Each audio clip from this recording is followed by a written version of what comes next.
Bienvenidos y bienvenidas sean todos y todas. Gracias por el privilegio de su compañía en la versión de este día, este nuevo día de Café para Dos, Cinevisión, pero desde la casa. Como siempre, esta tarde de noche a las 7 en Vega TV, en el canal 47 de Claro, 48 de Claro y en el 88 de Aster Santo Domingo. Primera semana del nuevo gobierno, el domingo se produjo el cambio de mando, como estaba pautado. Esta semana, muchos acontecimientos alrededor de las decisiones tomadas por el gobierno, por el nuevo gobierno, pero también una tormenta aparece en el camino, otra tormenta. Sí, porque de eso se trata. Entonces, todo el tema de los anuncios, el plan que anunció el gobierno con relación a la pandemia, todo el tema del año escolar también ha estado como en el centro. Esta semana vamos a hablar de temas y vamos a ponderar en sentido general las decisiones que ha ido adoptando el nuevo gobierno. Una semana también con pérdida sensible. La verdad que no pasa una semana, como que no nos recuperamos de un golpe en términos de personas cercanas, no sé qué, que han sido víctimas fatales, para decirlo de algún modo, víctimas fatales del COVID-19. Entonces, en esta semana, también otros que queremos mucho partieron, como el profesor Vicente en Cotuí, como, el doctor Minaya en La Vega, que estaba batallando, que tantas oraciones se hicieron por él, que como que vivimos la alegría de que había mejorado. Llegaron incluso a desentubarlo, sin embargo, murió. Una persona joven, hijo de una familia de maestros y maestras, muy talentoso, brillante, yo diría un profesional joven, brillante, había mostrado su talento a pesar de su juventud y sin embargo ya no está entre nosotros. En esta semana también murió Héctor Capellán. Héctor Capellán fue la persona que cuando nosotros comenzamos este programa era quien dirigía a Cinevisión, Canal 19. Con él fue que yo conversé para buscar el espacio. Es muy lamentable su partida. No pudo ganarle la batalla a la COVID-19. Entonces, esa es la realidad que tenemos. Una pandemia que sigue como una fiera, pero no solo aquí, en varios países. España tiene zonas que han vuelto un rebrote tremendo, que está provocando medidas de nuevo más drásticas en términos del confinamiento. Y bueno, esa es la realidad con la que estamos lidiando. Vamos a hablar de estos temas un poco después de la pausa con la compañía de Rafael Félix. Vamos a ver que también esta tormenta en las últimas horas, la madrugada de hoy, cambió de ruta. Sigue su amenaza latente y yo diría que fortaleciéndose para la República Dominicana. Cambió en el sentido de que se pensaba que lo que marcaba la trayectoria era que sería el Cibao por donde tocaría. Ahora, con el cambio que se produjo, apunta al sur. Hay que darle seguimiento, hay que estar atento, y este es un nuevo desafío que se agrega a la situación calamitosa en la que las autoridades recibieron el país por efecto de la pandemia, que ha provocado no solo una crisis sanitaria, o por lo menos la ha agudizado, ha puesto a prueba las limitaciones, el sentido mercantilista que tomó el sistema de salud en la República Dominicana, y se ha agudizado con esta pandemia, pero en el plano económico igual, y en el plano social, por supuesto, también. Es mucha la gente que no tiene empleo, que lo perdió.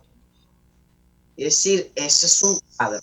Entonces, hay que, como dice Manuel Salazar, hay que orar para que esta tormenta le dé una cosa y se ponga débil antes de entrar para acá a hacer de la suya. Vamos a hacer una pausa y venimos con el contenido del programa el día de hoy.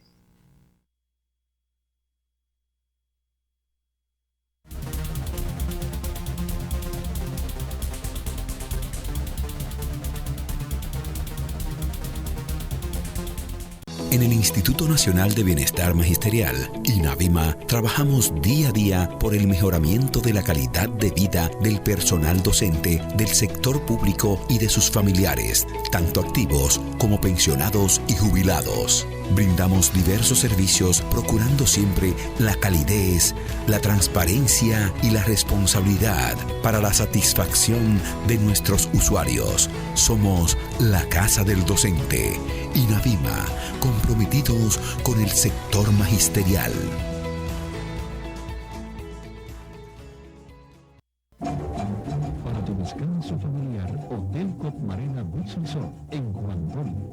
Excelentes habitaciones, la mejor comida del área, 3 piscinas, 1 kilómetro de playa, 3 restaurantes, entretenimiento, show nocturno, discoteca Caracol y para tus actividades, el Gran Salón.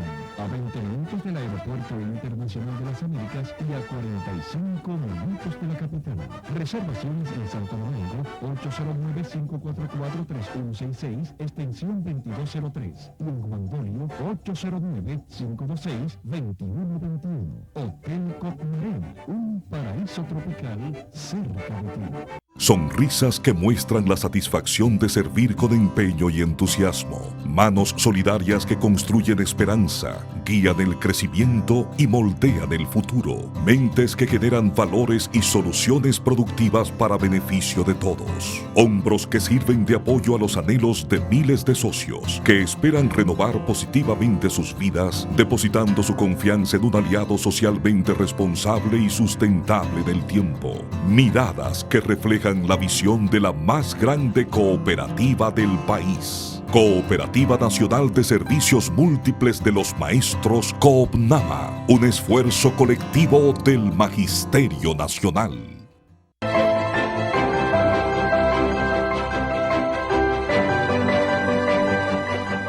Desde un largo tiempo venimos ideando un plan complementario que pudiera satisfacer las necesidades esenciales de los maestros. Reunimos esas necesidades y las convertimos en un plan complementario asequible a los maestros.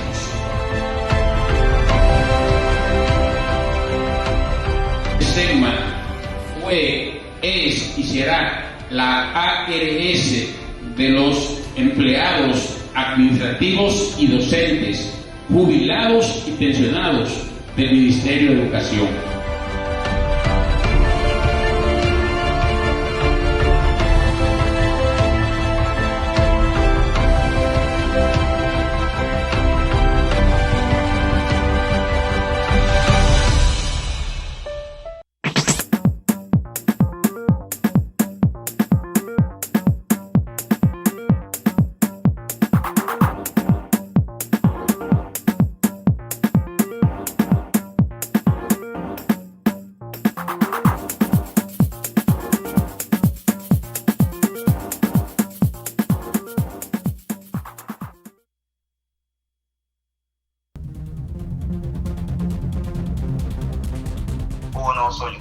Rafael.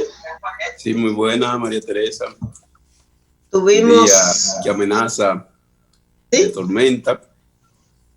Y no es bueno, no es bueno para el país esta tormenta, ¿no? Oh, ay, no, por favor. Ojalá que se ponga débil. A veces pasa eso. Sí, de todas maneras, como esa es una posibilidad solamente, hay que prepararse. Los sectores que están en zona que no debería vivir seres humanos y que por lo tanto, cuando viene un fenómeno natural, suelen tener una situación de tragedia social, pues hay que salir antes y hay que atender a las orientaciones que den las autoridades. Si deciden evacuarlo, pues hay que estar listo para eso, porque la vida es lo más importante. Lo que no se puede recuperar. Todo lo demás se puede recuperar, lo material. Sé que es muy doloroso, claro. Una vida entera hay que uno se empeñe en cuidarlo, pero la vida está por encima de todas esas cosas. Entonces hay que estar atento, siguiendo las orientaciones de las autoridades que tienen que ver con orientar a la ciudadanía en situaciones como esta. Y acatar esas orientaciones si es necesario que tenga que haber evacuación. Esta semana, Rafael, antes de entrar en los temas, digamos que han sido como el centro, porque bueno, estaban pautadas las tomas de posesión del nuevo gobierno el domingo y todas las decisiones que ha ido tomando. Pero hay que decir que yo quiero referirme a dos cosas. Primero, el caso de la niña. Yo la verdad no he podido conseguir superar el impacto en términos emocional de esa situación. Sí, he hecho un esfuerzo como por obviar y por restablecer el estado de ánimo, pero eso es muy fuerte, porque simplemente basta con uno ponerse en el lugar de la familia. Pensar cómo es posible que haya una mente tan diabólica, pero también cuando uno vive esto, uno tiene que volver sobre la responsabilidad del Estado. ¿Por qué es que no pueden ser los dogmas lo que decidan sobre asuntos, cuestiones que tienen que ver con los derechos? Yo creo que cualquier niño o niña que desde temprano en la escuela reciba educación sexual, está más habilitado, está en mejor condiciones para protegerse de un abusador como este, para saber cuándo le están intentando tocar por zonas de su cuerpo que no deben ser tocados, para tener la posibilidad también de hablar con la madre o con el padre, con la familia, alertar. Si un niño, una niña que recibe educación sexual está en condiciones mejores para defenderse. Pero resulta que en la República Dominicana se firmó un pacto en el 2014, el 1 de abril del 2014, por todos los sectores, en el que había un compromiso, o hay el compromiso firmado, de dos cosas que se vinculan. Uno, la educación para la igualdad de género, y el otro, la obligación de impartir educación sexual integral en todos los niveles del sistema educativo. Eso está ahí en el pacto. Pero no se cumple porque nuestras autoridades se acomodan y se someten al chantaje de los sectores más conservadores, incluidos los grupos religiosos, que tienen derecho a promover lo que ellos entiendan en sus iglesias. Y todos los feligreses que quieran hacerle caso tienen derecho a hacerlo. Lo que único que se reivindica es el derecho de todos. Es decir, las cuestiones que implican derechos como una educación de calidad, que no puede serlo si no forma para la igualdad, si no aporta, si no contiene educación sexual. Eso es parte del derecho. Entonces eso es el Estado que lo tiene que garantizar. Y lo conecto ahora, esto, porque fíjense, no se ha podido impartir educación sexual porque las iglesias no quieren. No se puede trabajar la educación para la igualdad porque apenas sacó el ministro Antonio Mirabal una orden departamental para trabajar en la metodología para abordar el tema de la educación para la igualdad. Inmediatamente se levantó un brote que lo arrinconó y eso perdió fuerza. Ahora, fíjate de nuevo con lo que viene. La Cámara de Diputados, el presidente de la Cámara de Diputados se le ocurrió convocar la primera sesión de la Cámara de Diputados y Diputadas, poner el tema del Código Penal, pero sin las 3 causales, excluyendo las 3 causales, pero mantiene la penalización. Porque si es por sacar el tema, si es que quieren agilizar, como dijo, vi un tuit de Cristóbal, si quieren aprobar el código sacando el tema, entonces que saquen la penalización también. Si van a sacar las 3 causales y la aborden aparte. Ah, no. Solamente él plantea excluir las 3 causales. Ya es tiempo de dejar esa vagabundería de las autoridades. Yo entiendo y respeto la postura de las iglesias.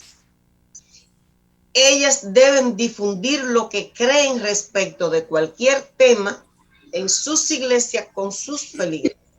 Si los feligreses le toman la palabra, bueno, porque se la tomen, tienen derecho, porque aquí lo que se reivindica es la libertad. Pero es claro que la mayoría de la sociedad dominicana entiende, como cualquier ser racional puede entender, que no se puede condenar a las mujeres a morir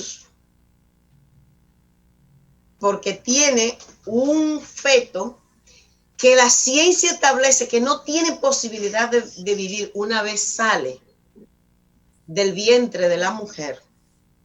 ¿Para qué hay que condenarla a conservar, a mantener ese embarazo? Si es fruto de una violación, ¿qué se reivindica? Que la mujer pueda decidir y que por eso, por la decisión que tome, puede decidir, no, yo quiero mantener conservar este embarazo, aunque sea de una violación, porque yo lo quiero. Bueno, perfecto, excelente, puede hacerlo. Pero si siente que ese es un trauma tan grande, porque la gente no vive las experiencias de la misma manera, que tenga también el derecho a decidir, no, yo no puedo. Si el embarazo, en medio de una situación de embarazo, como pasó con Esperancita, el tratamiento obliga para salvar la vida de la madre, obliga, como el caso de esa niña, que con un par de semanas de embarazo se le descubre un cáncer en la sangre, el tratamiento que había que ponerle para confrontar el cáncer implicaba que iba a provocar un aborto. No, pero prefirieron que se murieran las dos. Se murió la niña, la madre y también el feto, pero tan contentos, tan satisfechos, lo que defienden y que lo pro vida. Esa es la cosa más irracional que yo he podido ver. Y yo creo que ya es tiempo de superar eso.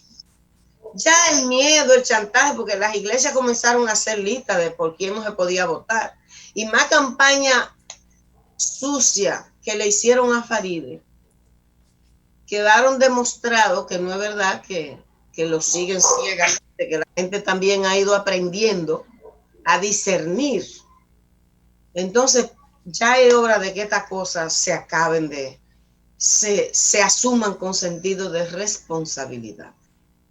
Rafael. Así mismo es, María Teresa. Y no es solo el presidente del Senado, María Teresa, de la Cámara de Diputados, ciertamente. Uno chequea en periodos anteriores, había más resistencia. Había más resistencia en defensa de que el tema de las 3 causales se han incorporado. Yo ahora he chequeado como que fue muy fácil. No, pero no, porque no lo aprobaron. Eso se rechazó. Sí, pero se rechazó someterlo sin las causales. Sí. Entonces lo que hicieron fue mandarlo a comisión, lo que quiere decir que hay una voluntad amplia de los diputados y diputadas de defender eso, porque no pasó. Lo que hicieron fue que lo mandaron a comisión, pero no se aprobó someterlo sin las causales. Ese es un tema, María Teresa, que debe generar nuevamente un nivel de intervención de la sociedad de manera activa, porque, digamos, hay actores que tienen poder, vamos a decir así, tienen fuerza y necesariamente la sociedad tiene que intervenir. Creo que los acontecimientos que van pasando muestran con toda claridad la necesidad de un esfuerzo real en materia de incorporar la educación sexual integral en las escuelas. Eso es evidente. Ahí también, con el caso de la niña, interviene un tema de pobreza muy seria. Como esa niña estaba siendo sacada por la información que hay, por el tipo queriendo darle cosas. Con regalitos. Con regalitos, sí. Eso es evidente. Un niño con un mínimo de formación, ¿verdad?, en estos temas, yo creo que actuaría de otra manera. Claro. No se vuelve presa fácil, se defiende. Incluso niños más pequeños que ellos se han defendido muy bien. Claro. Entonces yo creo que es un elemento que es un desafío de la escuela. La escuela tiene sentido en la medida en que pueda responder a la formación integral de las personas. Y esa formación integral es mucho más que matemática, que ciencia. Es una formación que permita completa, que las personas puedan exactamente convivir en una sociedad que tiene hoy sus dificultades y sus realidades. Frente a eso, creo que las nuevas generaciones tienen la escuela que que formarla para que puedan avanzar y transformar las realidades negativas que existen. Así es. Vamos a hacer una pausa, Rafael, y regresamos para hablar un poco de de las decisiones que ha ido tomando el nuevo gobierno, los desafíos que están ahí. Vamos a hacer una pausa y regresamos con esos temas.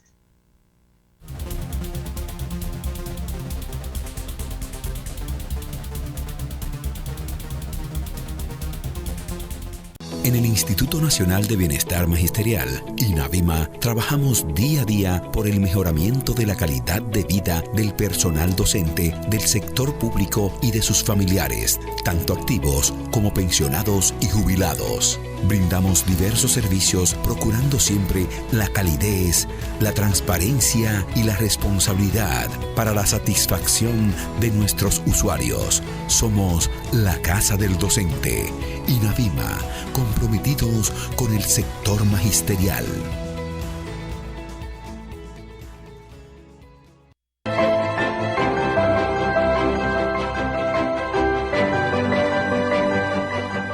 Desde un largo tiempo venimos ideando un plan complementario que pudiera satisfacer las necesidades esenciales de los maestros.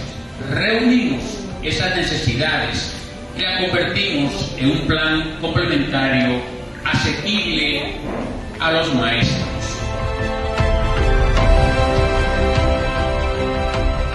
SEGMA fue, es y será la ARS de los empleados administrativos y docentes, jubilados y pensionados del Ministerio de Educación.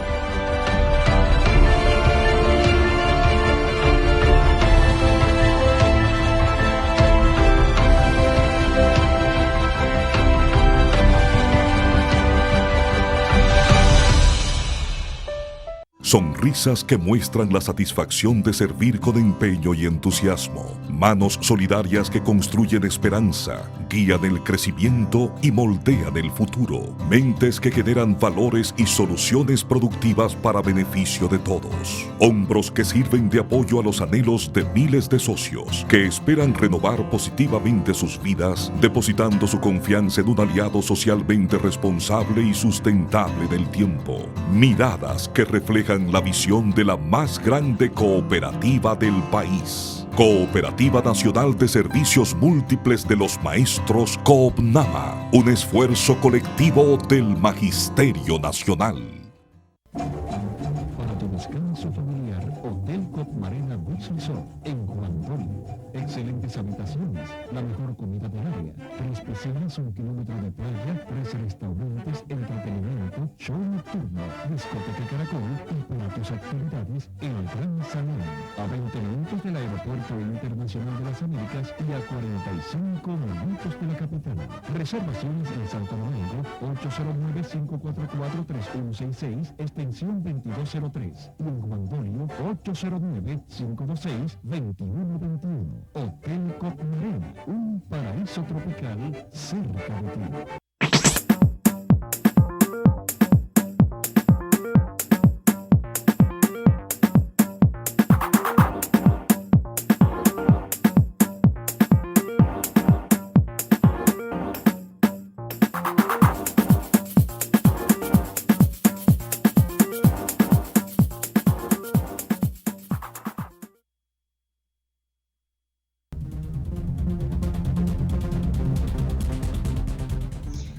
Bueno, Rafael, el domingo tomó juramento el nuevo gobierno y desde entonces pues han habido decisiones, digamos que se han oficializado, unas que se conocían, otras nuevas.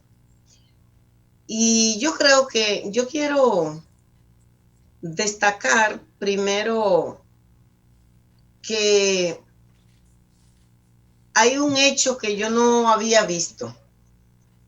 No digo que no haya ocurrido antes, pero yo, en lo que yo tengo como de registro así, no había visto en la cultura política nuestra, que tiene un carácter, que asume el carácter patrimonialista del Estado, en lo que el partido que gana las elecciones, que gobierna, cree que el Estado es suyo. Eso es lo que ha prevalecido siempre. Entonces, el gobierno de Luis Abinader ha ratificado varios funcionarios que estaban en el gobierno anterior. Y nosotros hablábamos aquí el sábado pasado, se recuerda, en el balance, justamente de áreas de las que uno por lo menos le ha dado seguimiento, como el caso del Archivo General de la Nación, el trabajo que ha venido haciéndose ahí con Roberto Casá y el equipo que le acompaña en el Archivo General de la Nación. Ha sido un trabajo extraordinario.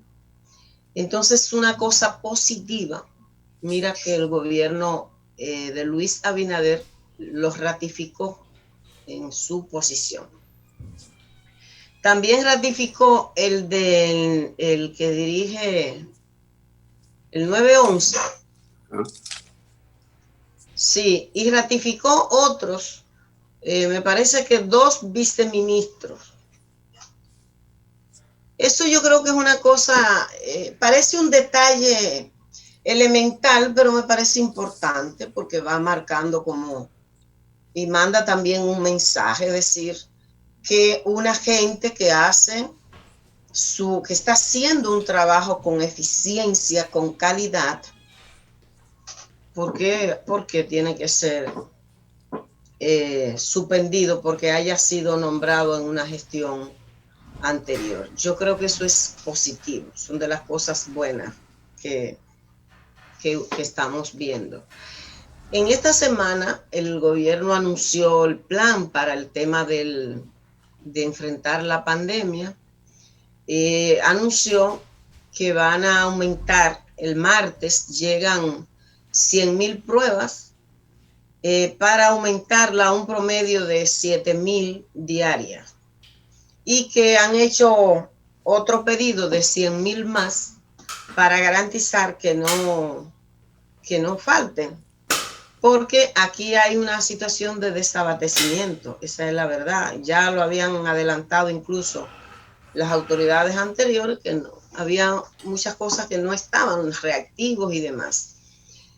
Un conjunto de medidas, más centro, más cama, la inclusión de otros 10 laboratorios para agilizar y ampliar la capacidad de respuesta con el tema de las pruebas, los espacios de aislamiento, y han decidido mantener el toque de queda en las condiciones actuales.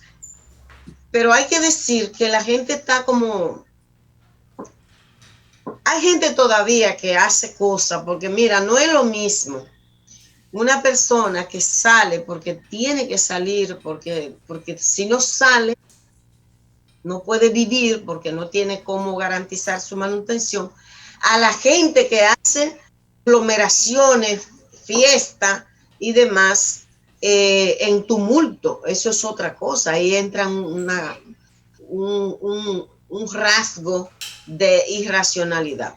Pero yo siento que cada vez uno ve la noticia y la gente está entendiendo más el tema y están saliendo menos personas porque el número de los que apresan por la noche está bajando. Hay que esperar que puedan implementarse todas estas medidas y que podamos enfrentar este tema de la pandemia. Un dato muy importante que yo destaco de la parte de los anuncios de esta semana en materia de combate al COVID y que también muestra la coherencia con lo que ya había dicho Luis Abinader siendo candidato. Es la determinación de producir un gran diálogo con todos los sectores. Anunció que ya había tenido una reunión vía Zoom con todos los alcaldes, no, de todos los colores, como debe de ser. Porque ¿quién dijo que una cosa como esta se puede enfrentar con bandera partidaria? Hay que incluir a todos. Entonces, anunció que en la próxima semana va a tener un diálogo con todos los sectores, va a convocar para enfrentar como un tema país, como un tema nación, esto de la pandemia. A mí me parece que eso es relevante porque eso puede ser la diferencia. Si las medidas de incrementar las pruebas, del rastreo, del aislamiento, aumentar la capacidad de respuesta de cama y demás, se acompaña con esa labor preventiva, involucrando a los actores en los territorios, ahí puede marcarse la diferencia. Definitivamente, María Teresa, eso es así. Sí. Sí, eso es así. Yo creo que eso fue importante. Claro, claro. Así es, un cambio importante en la estrategia. Y ese cambio de estrategia. La incorporación del colegio médico. Claro. Todo eso es positivo. Que una cosa insólita que tuviera el colegio médico aislado de eso. Claro. Así es. Que las autoridades anteriores ni siquiera querían escucharle, ¿verdad? A pesar de que el colegio médico desde un principio planteó muchas de las medidas que se están implementando ahora, que son las que en definitiva han dado resultado en todas partes del mundo. Los países que han tenido algún nivel de resultado enfrentando la pandemia han tenido que incorporar acciones con la participación de todos los actores de la sociedad. No hay de otra, y con un esfuerzo grande de identificar las personas afectadas, aislarlos, darle seguimiento, tratarlo, acompañarlo en esto. Y yo creo que esa ruta me parece que es correcta y creo que vamos a tener en un tiempo corto buen resultado en la reducción del número de personas que se está infectando y creo que en la reducción en el número de personas que está falleciendo por COVID en el país. Así es. Mire, Rafael, un nombramiento interesante que ha provocado algunos sectores, porque yo le digo, el mundo da para todo. Pero yo creo que es de una cosa muy importante, una decisión, la designación de Wilfredo Lozano, sociólogo, al frente del Instituto Nacional de Migración, que no es lo mismo que la Dirección de Migración, como alguna gente confundió. Yo creo que es una persona con todas las calidades para esa posición. Se ha dedicado a estudiar, tiene resultados, publicaciones, y yo creo que puede hacer una excelente labor en esa institución. Creo que es un acierto del presidente de la República su designación. Hay que decir que en sentido amplio, la mayoría de las designaciones que ha hecho el presidente de la República han sido saludadas y expresan una voluntad de hacer una gestión que vaya enfrentando algunas cosas medulares que tiene la sociedad dominicana pendiente. Este país, por ejemplo, no resiste más. Es decir, los niveles de la práctica de corrupción y de impunidad que llegaron a un nivel insospechado. Yo creo que el pueblo dominicano, la sociedad dominicana ya no resiste eso. Por lo tanto, es un imperativo enfrentar el tema de la transparencia, el tema del combate a la corrupción para acabar con la impunidad y por lo tanto con el estímulo a más práctica. Doña Milagro Ortiz Bosch, que está al frente de la política de transparencia, ha hecho anuncios importantes, Rafael, en esta semana en relación con ese tema. Así es, ¿no? Ya está dando pasos en la dirección de ponerle límites, ¿verdad? Y de que todo el mundo, incluyendo los nuevos funcionarios, sepan que tienen unos límites y que van a tener unos mecanismos permanente de observación y de sanción en el caso de que puedan cometer algún acto indecoroso. Yo creo que este gobierno parece que va a dejar definitivamente resuelto el tema de la corrupción administrativa. Yo creo que en ese campo hay que decir que el presidente Luis Abinader, por lo que veo, ¿verdad?, quiere hacer un gobierno que deje huella en el campo del adesentamiento de la administración pública. Y creo que lo está haciendo con todo, con el servicio exterior, cómo está reorganizando este componente que ha hecho tanto escándalo de manera permanente y que ha sido prácticamente una entrega a determinados sectores o actores como si eso fueran de ellos, y así lo han manejado lógicamente. Entonces, yo creo que está sin fondo. Como un barril sin fondo, y dicho sea de paso, con resultados para una cantidad, una nómina supernumerario, con resultados no tan significativos en muchos de los aspectos que debimos haber avanzado como nación. Entonces yo creo que, digamos, es apoyable las medidas que ha estado tomando el presidente Luis Abinader.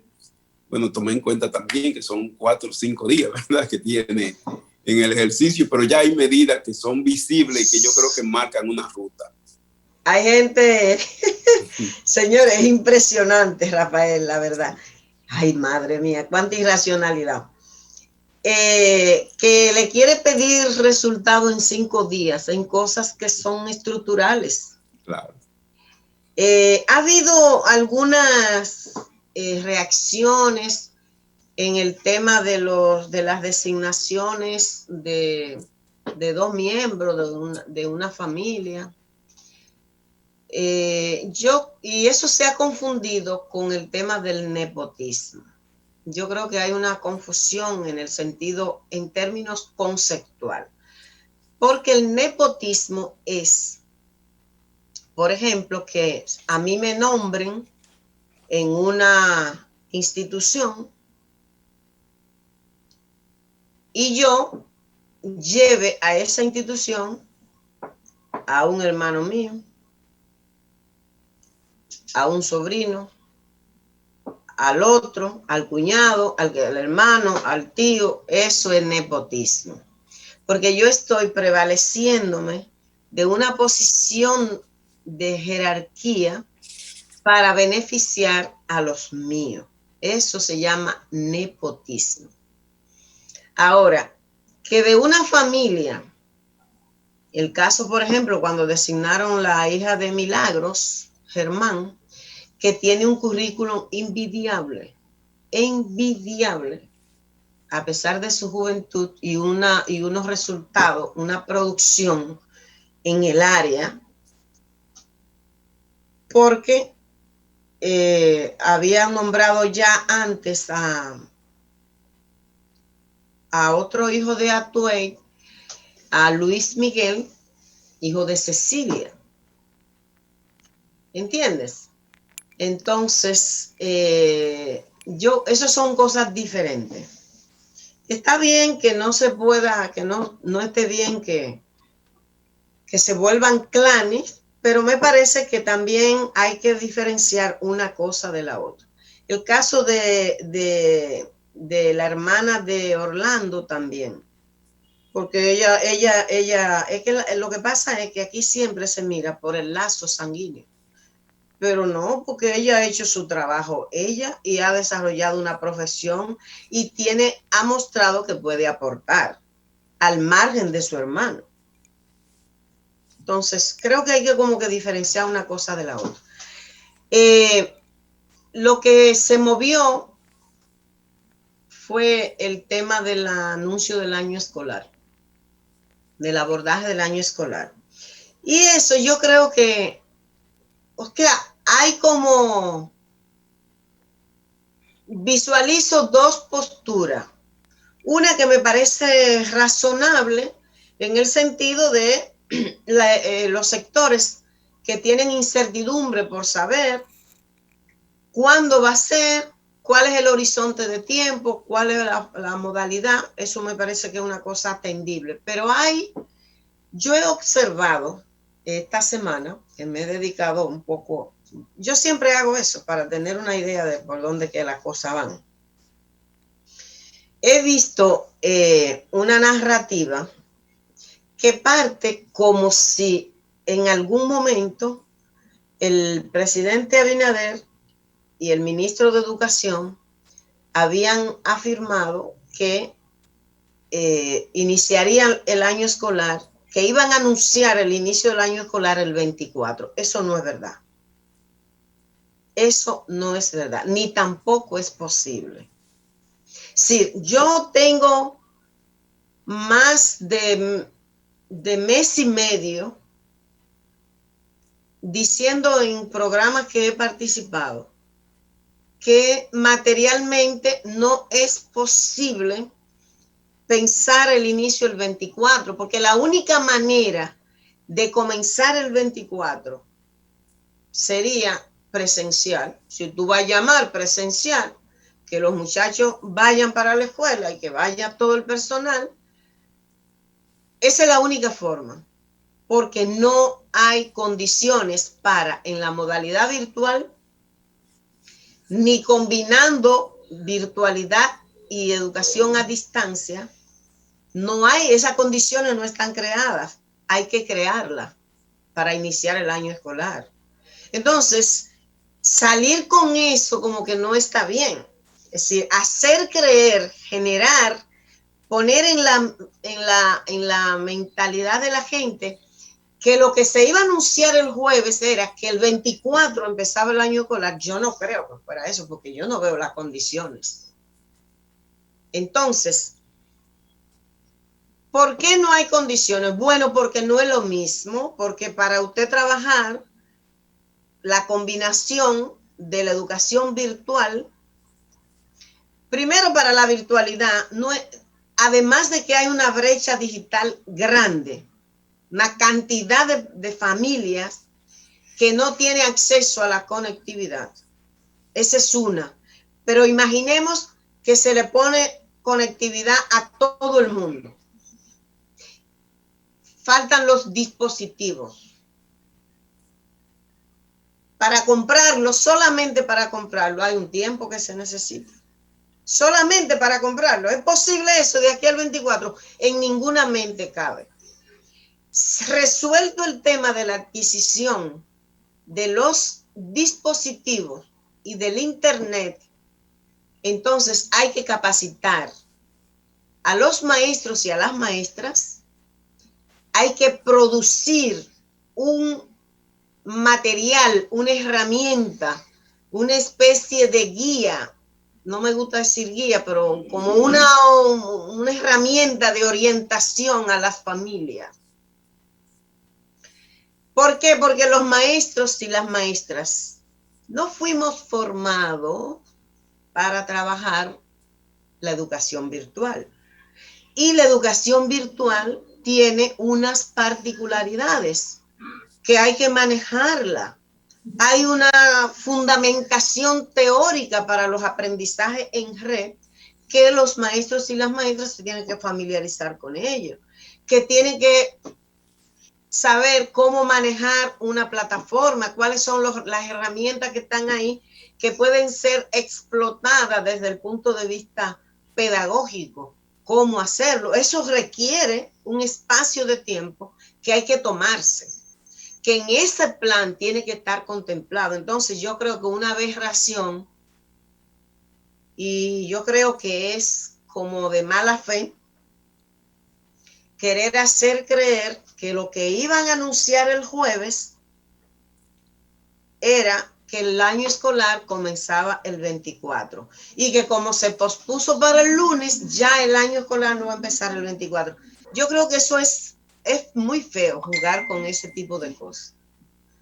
Lo que materialmente es posible es anunciar un plan que implique darle respuesta a dos cuestiones básicas para no dejar a nadie afuera, porque a mí me parece importante que no se excluyan, porque siempre los excluidos son los más pobres. A mí el tema de la inclusión me importa mucho. O sea, que se creen las condiciones para que ningún niño o niña se quede fuera por la modalidad que se asuma. Eso es importante. Entonces, la creación de esas condiciones, combinar, pienso yo que si se va a combinar la virtualidad con la educación a distancia, también hay que producir materiales para la televisión, recursos para la radio, que no son los mismos. Y para la virtualidad igual hay que rediseñar, porque tiene particularidades y hay que dejarse de darle ese tratamiento de fetiche con que hemos tratado el tema de la tecnología en la educación, que creemos que la sola presencia de un componente tecnológico va a cambiar la educación. Eso no es verdad. Sigue siendo clave el rol del maestro y la maestra en ese proceso de aprendizaje, en el diseño de las actividades de aprendizaje. Y en el caso de la virtualidad, tiene particularidades que hay que manejarla para intentar que pueda de la mejor manera posible superar la ausencia de la interacción viva que tiene lugar en la escuela. Así es, Teresa. Y los años normales, usted sabe que la parte, le llaman ambientación escolar, normalmente se lleva una semana o dos. Eso es lo regular, ¿verdad? Igual tendrá que producirse un nivel de ambientación en este proceso ahora más, ¿verdad? Si vamos a estar trabajando de manera virtual o a distancia. Lleva un proceso de ambientación con los maestros, con los estudiantes, con las familias, con la sociedad en sentido general. Pero este componente, lógicamente, se entiende siempre como parte del año escolar. Igual, con los maestros siempre se trabajan los primeros 15 o 20 días de inicio del año en los talleres, le dicen de verano. Es precisamente para preparar el inicio de un año escolar, ahora con más razón. Entonces, me parece que no hay que desesperarse, estamos en un momento especial y difícil. Yo creo que estamos abordando una realidad que no la habíamos visto, que no la habíamos vivido, y hay que identificar también el hecho, María Teresa, de que hoy debimos estar más avanzados en materia de la incorporación de la tecnología en la educación, y que este programa República Digital, que hicieron una amplia inversión de medios de comunicación, ¿verdad?, de propaganda, pero no de realidad. Si el plan República Digital Educación no avanzó al nivel que debió avanzar, yo diría que está prácticamente de comienzo, y precisamente eso hoy indica que tenemos una dificultad que debimos estar sorteando de mejor manera. Resultado de que no hicieron lo que debieron hacer a pesar de los millones que gastaron en un plan que evidentemente no avanzó. Yo creo, sin embargo, junto con eso, María Teresa, que todos los estudios dicen que ciertamente la virtualidad no sustituye la presencialidad, ¿verdad? Por tanto, lo que se trata es de que el país pueda abordar el tema educativo en medio de la situación, que tiene que iniciar la educación. Yo no estoy de acuerdo con que se deje para enero, con que se deje para después. Yo creo que la pérdida de 4 meses, eso sería sumamente negativo para la sociedad y tendría unos impactos, yo diría hasta de trastorno en materia de la dinámica escolar de los niños y de las niñas y de los muchachos en sentido general, y en materia de los procesos de aprendizaje. Por tanto, creo que hay que hacer todo lo posible porque el año escolar inicie, y creo que lo que está anunciando el presidente en varias direcciones, María Teresa, es correcto, decir, bueno, vamos a hacer una inversión seria para establecer finalmente la base para la incorporación activa de la tecnología en la educación, y eso lógicamente tiene tareas que la acompañan. Yo diría tareas fuertes e importantes que la acompañan. Me gustaría, María Teresa, ahí mismo aprovechar y saludar también la decisión anunciada por el presidente en su discurso de apertura, que la ha ratificado en varios momentos, de destinar un esfuerzo importante a la mejora de la calidad educativa, tener resultados en materia de los procesos de aprendizaje y de formación, igual que la decisión de prestarle atención a la mejora de las condiciones de trabajo de los maestros. Yo creo que son dos elementos muy importantes, el que el presidente esté visualizando otros aspectos que no fueron priorizados en las gestiones anteriores en materia educativa. Bueno, llegó la hora de terminar, lamentablemente. Ay, ay, ay. Vamos a agradecer la compañía de todos ustedes y les invitamos para que nos encontremos de nuevo en una nueva entrega de Café para Dos el próximo sábado. Esperemos que en mejores condiciones. Hasta la próxima.